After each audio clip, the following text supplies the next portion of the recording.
Hey, what's going on, everybody? My name is Corey, better known as the Seaman, and I want to welcome you to another edition of the Seaman's Cinema Sit-Down. That's right, man. We are back in the car. It's not too cold outside today, and I literally have not been able to get like two coherent sentences together on camera inside the house. So I said, let's switch up the location, go back to a place that I'm always very comfortable to be in, because we got lots of reviews to talk about, man. It's Monday, November 26th. We've reached the end of the long Thanksgiving holiday weekend.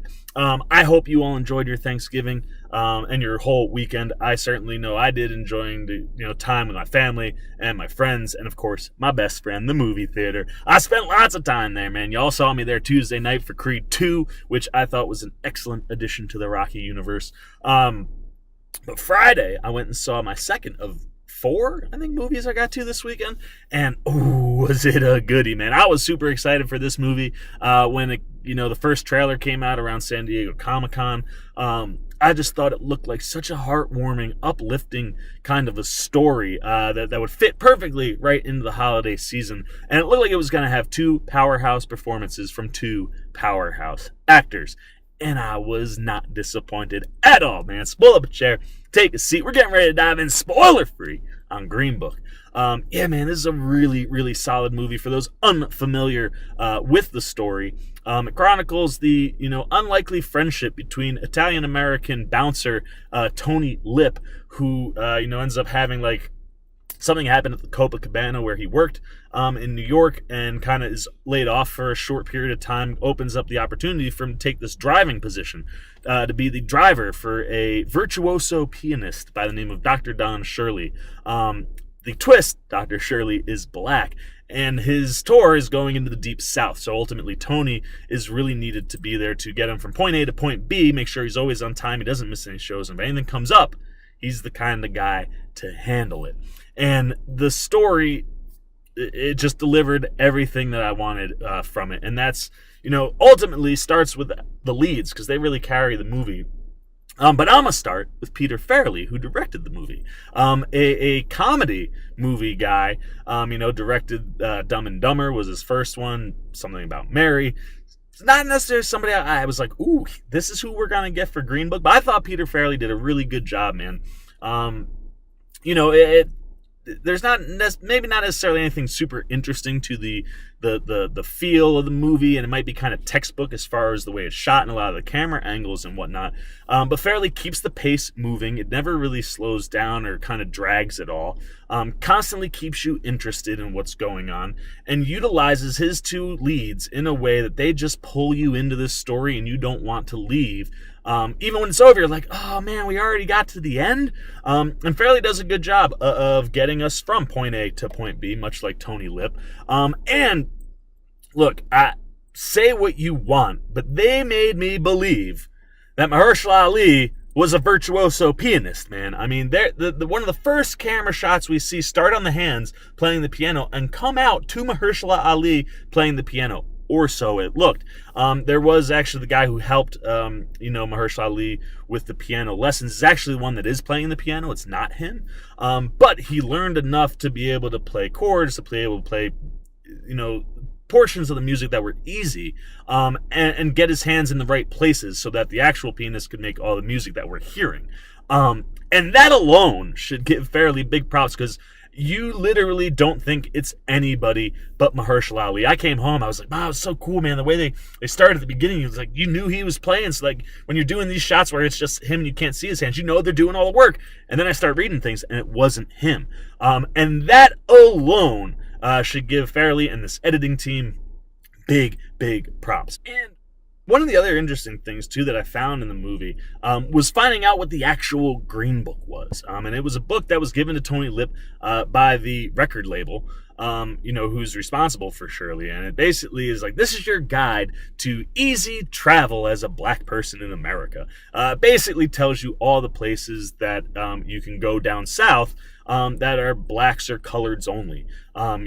Which hotels, which motels, which restaurants, all of these things. And this is what they give Tony. And it doesn't play a critical role in the movie. We do see him reference it a couple times. But it was interesting that there was an actual book that told you how to get around all these places. I just thought that was kind of an interesting piece to learn, because I really had no clue why the movie was called Green Book. But for me, I think the thing Fairley had to do was just navigate the waters of this movie, right? It's a fairly feel-good, heartwarming movie, but it doesn't shy away from the dark, dingy, dirty areas. It maybe could have been a little grittier and gotten a little bit darker in some of those tough things, but I think it does a pretty good job of talking about race.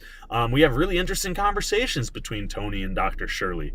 They come from different places. We learn that they both have prejudice and bias towards each other, and some of it, it's like they kind of play in that realm of like, yeah, well, that's a stereotype, but it's like, is it a stereotype if it's true? The things about Dr. Shirley that kind of put him in this strange place where he's not really black enough for the black community, and although he looks and presents and carries himself the way anybody would in these kind of upper class places that he's playing in, he's not white.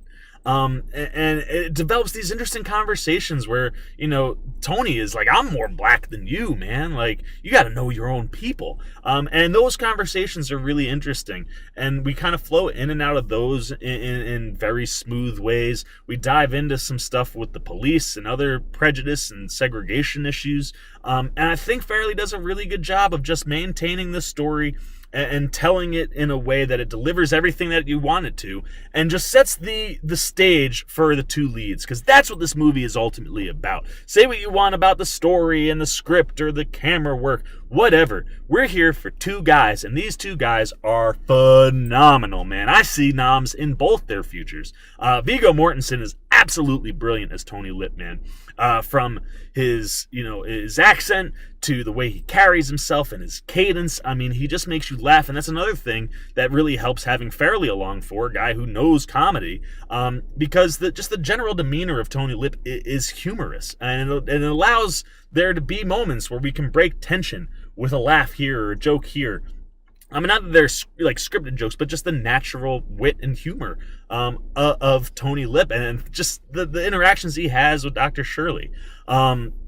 And Viggo is phenomenal at all of that, man. I mean, I love watching him try to write letters before Dr. Shirley starts helping him out. I just love the way he plays off Mahershala Ali. I love the way that he protects Dr. Shirley and how we get to a place where he feels like he should protect him. Because their relationship is very businesslike early on. They don't just become friends right away. But Viggo is just the perfect person to drive this movie, because he's the driver, right? He's the guy who's driving Mahershala Ali around, which in and of itself, allows Fairley to have some interesting shots. There's one spot where they're kind of by a plantation, and people at the plantation can see who's driving and who's sitting in the back seat. And those things, they're not always talked about, but the power of the image stands. And so much of that power in the images lands on Mahershala Ali, man. The guy he exudes power.